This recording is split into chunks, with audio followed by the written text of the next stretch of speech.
I didn't really become a Carlton supporter. I think I was more born one. I was watching footy games at home before I can even remember. And I remember when I was very young, Carlton lost a game, and I think it was against Port Adelaide, and I decided that I wanted to go for Port Adelaide, and I got a poster and put it in my room, and the next day I came home and it was gone. And my dad said, if you want to barrack for anyone else but Carlton, that's fine, but you can't live here. You're gonna have to find somewhere else to live. So, no, I wasn't forced. I was always born blue, I guess, and yeah, my love for them has just prospered since then. I haven't known anything else. I couldn't know anything else. There was so much talk about where he was going to go. He decided he was going to come home, and I think it was either Melbourne, who he barracked for as a kid, Collingwood, Essendon, or Carlton. And I remember watching the footy show every Thursday night. They showed a vision of him visiting every club, and I just thought it was too good to be true if he came to Carlton. But I remember it clearly actually. I was in a movie, and I got a text from my dad, and it just said, "See Judd to Blues."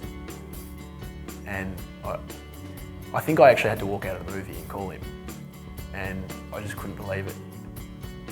And it was honestly one of the best days of my life, I think, because he was the best player in the competition by so far it didn't matter, and he decided that he wanted to come home, and he was going to be playing for Carlton. I remember one of my mates, Dan, actually told me that he started hating me that day, that Carlton got Chris Judd, because it just made me an intolerable person.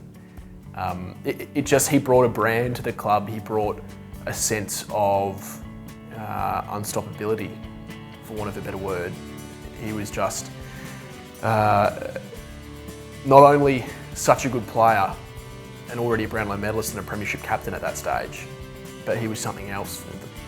The way he broke packs, the way he had that 10 metres of speed, the fact that he wasn't arrogant and wasn't a larrikin, he just oozed class. And I think he's brought that to Carlton. We've always been a side with a bit of a swagger, particularly when we're going well, but he brought that sense of class. But I go back to that sense of being a brand. I mean, I'd love to know the figure of how many Carlton Guernseys with number 5 on the back were sold since he's been here. It'd be in the thousands, if not tens of thousands, I would have thought. But for him to move from West Coast over to Carlton, I can't remember a player having a bigger impact on the club that he moved to. I guess Carlton is just, it's part of me, is the way I sort of talk about it. I mean, coming up to being a journalist and having to cover games objectively is quite difficult, with loving Carlton so much. It's something odd that you have to get used to, but I think it's a cult. It's a special part of you that you can't get rid of, from the frustrations of losing and driving home without a radio on, to indulging in every victory like it's the last you'll ever make.